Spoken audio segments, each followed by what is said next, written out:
I love you, bud, but I'm cutting your throat. Prologue, The Rhythm of Steel. My name's Nathan Crow, and I'm a millwright, specializing in rebuilding natural gas turbines. My job's a dance of steel and power, where every move's gotta be precise to the millimeter. I run with a top-tier crew where everyone's got a role like players in a band. Mine's Rigger, the guy in charge of anything hoisted by a crane. If a load drops, it's on me. If someone gets hurt during a lift I'm running, it's on me. If gear gets wrecked under my watch, you guessed it, me again. It's not just a job, it's a weight you carry, knowing one slip could cost a life. The story I'm about to tell went down in 2023, but to get the full picture we gotta rewind a few years to 2020, when I was cutting my teeth with this crew. Back then I was green but stubborn. Being a millwright's not just about muscle, it's about brains.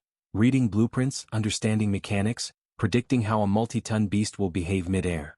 I proved quick I could think on my feet, and after 6 months my superintendent, a tough-as-nails Texan named Roy, put me in charge of all rigging. Not 'cause I was the fastest, I wasn't, but 'cause I was obsessed with safety. I'd check every lift 3 times: chains, slings, anchor points. If something looked off, I'd halt the job even if it meant a delay. Roy loved that. "Crow," he'd say, slapping my shoulder, "with you I can breathe easy. Go do your thing." And I did. Our crew roamed the country, from Oklahoma's dusty plains to Louisiana's swampy backwaters. We rebuilt turbines at power plants, refineries, even military bases now and then. It was a life on the road. Months away from home, motels with sagging beds, coffee from 24-hour gas stations.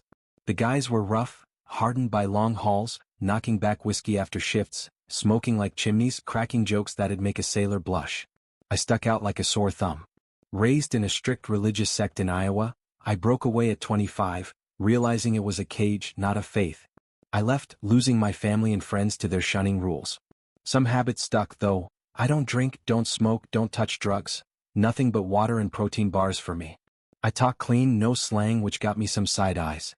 "Crow, you sound like a preacher," they'd rib me. I didn't care. My work spoke louder than their jabs. Chapter 1, Two Worlds. Another newbie joined the crew around the same time as me, Larry Wilson. Larry was my polar opposite. Tall, with messy hair and a constant smirk, he was the act first, think later type. Hailing from a speck of a town in Arkansas, he'd grown up on a farm where work didn't wait for overthinking. Larry was lightning fast, could tear down a turbine node in half the time it took most guys. He worked like a mule, never griping, even on 14-hour shifts in brutal heat. But his speed came at a cost. He'd miss details, skip steps, ignore the small stuff that could spell disaster in our line of work. We didn't hit it off at first. I was methodical, he was chaos. I'd double-check every bolt. He'd grab a wrench without looking. Once, at a plant in Texas, he nearly dropped a 1,000-pound flange, 'cause he eyeballed the slings. I stopped the lift just in time and Larry muttered, "Chill, Crow, I had it." But I saw his hands shake when he realized how close he'd come to screwing up. That moment shifted something. We started respecting each other. He liked my caution. I admired his hustle. A couple months later we were grabbing beers, cola for me, at a dive bar, laughing about how Roy snores through meetings. But there was a hitch.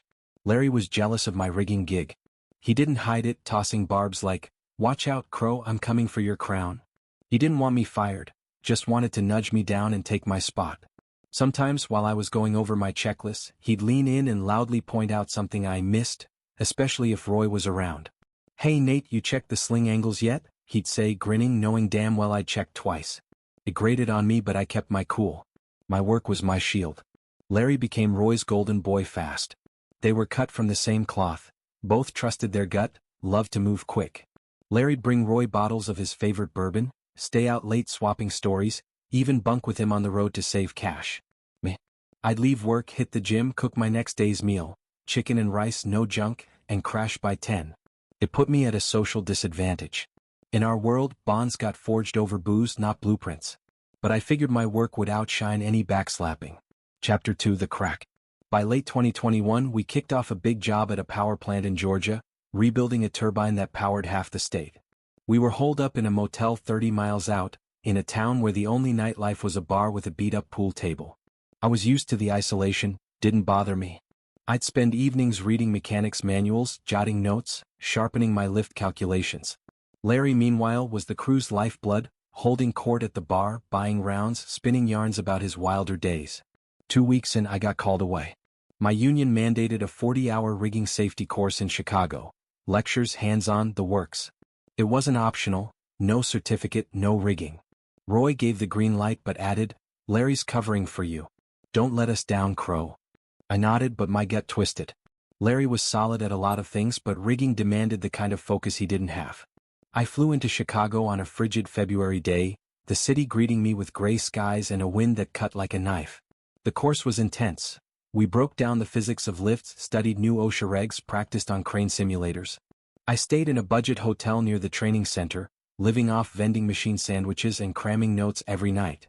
On the fourth night, lying in bed and running load formulas in my head, my phone buzzed. It was midnight. A text from Larry. "Love ya, bud, but I'm slitting your throat," it read. I frowned. "What are you talking about?" I shot back. "When you get back, I'm the rigger. You can do the grunt work." I stared at the screen, blood pounding in my ears. This wasn't just a jab, it was a declaration. Larry knew how much my role meant to me. I typed the first thing that came to mind: "Be careful cutting the throat of someone smarter than you."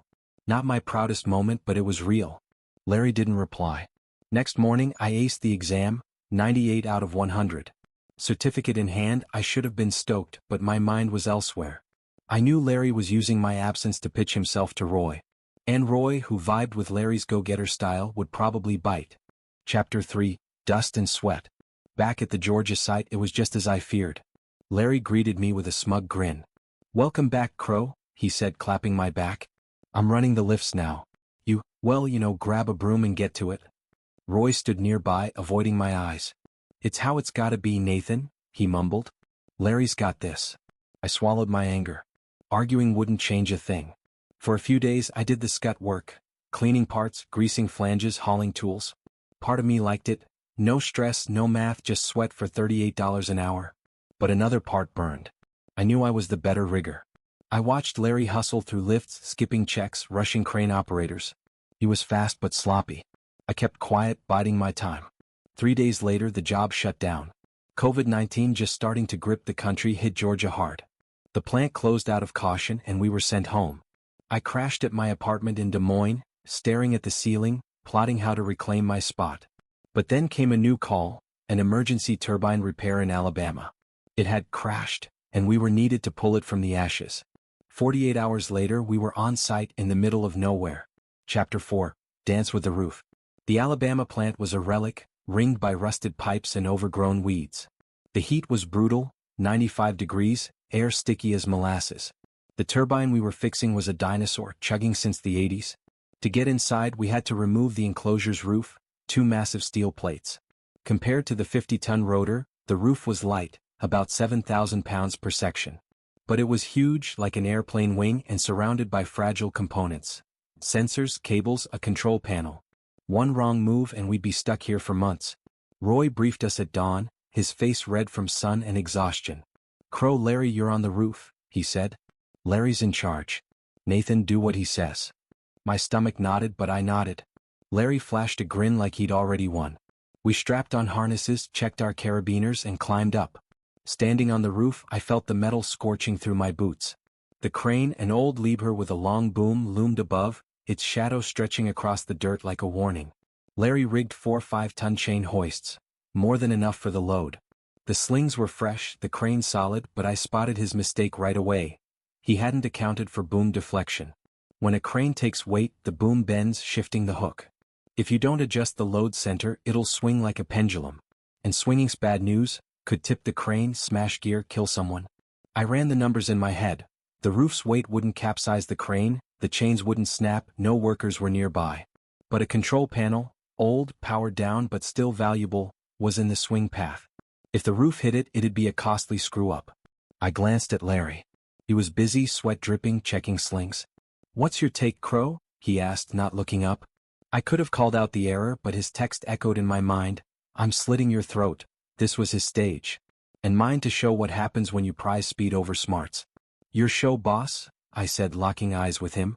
I dragged a finger across my throat, mirroring his gesture.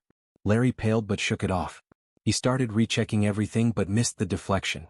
After a minute he shrugged, probably thinking I was bluffing. "We're good," he said. I stopped him. "Tie off Larry." "Forgot." I pointed to his harness. He cursed but clipped in. I knew what was coming. Normally, I start a lift knowing the load's exact weight. It's critical. With the weight, you can track when it'll lift and spot trouble, like a stuck bolt, if the crane pulls too hard. Go 10% over and you're risking a break, a jump, or worse. I asked Larry, how much is the roof weigh? He shrugged. 3 tons, give or take. I knew it was 7,000 pounds but kept my mouth shut. Larry signaled the crane up, hoist slow. The crane hummed, the boom bending, the hook drifting off-center. I watched the crane's gauge climb. 9,000, 10,000, 11,000 pounds. Way past the roof's weight, 'cause we were pulling at an angle. I gripped my harness tighter. Keep it slow, Larry radioed, his voice tight. Then, boom. The roof shot up 2 feet like a spring let loose. Larry and I lurched like sailors in a storm's crow's nest. The load swung wild, arcing 4 feet and slammed the control panel. Metal crumpled with a deafening screech, the panel bending 45 degrees, its guts spilling like confetti. Workers poured out of nearby trailers shouting, "What the hell?"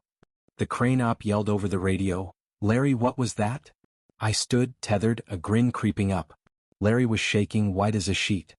He looked at me and knew I'd seen it coming. We climbed down as the crane set the roof on the ground. Roy was waiting, eyes blazing. "Wilson, what the fuck?" he roared, jabbing a finger. Larry stammered about a freak jolt, but Roy wasn't buying it. Then he turned to me. "Crow, why'd you let it happen?" I shrugged. "You said do what Larry says." "I did." Roy squinted. He wasn't dumb, he knew I'd let Larry dig his own grave. "Fine," he said finally. "Crow, you're back on rigging. Wilson, step off." Larry slunk away, head down. Chapter 5, Brotherhood from Ashes. A few shifts later, the dust settled. Larry didn't try for my job again and I didn't rub it in. But something shifted. He started listening, asking my input, even helping with my math. One night, after a grueling shift, we sat in the motel lot, and he handed me a Coke. "Crow," he said, staring at the ground, "I was a jackass." "Sorry." I nodded. Water under the bridge. We became real friends after that. Larry reined in his recklessness and I loosened up a bit. He climbed the ranks, became our foreman, leading with that same fire but more wisdom. I'm still the rigger and he gives me free rein. Sometimes, watching a multi-ton load float under my crane, I think back to that Alabama day. It was a lesson, not just for Larry but for me. Winning's not about knocking someone down, it's about rising together. Now, in 2025, Larry and I still crisscross the country, fixing turbines, swapping old stories. The work's brutal, but it's ours. Every lift's a reminder, do it right and steel won't fail you. Neither will a friend.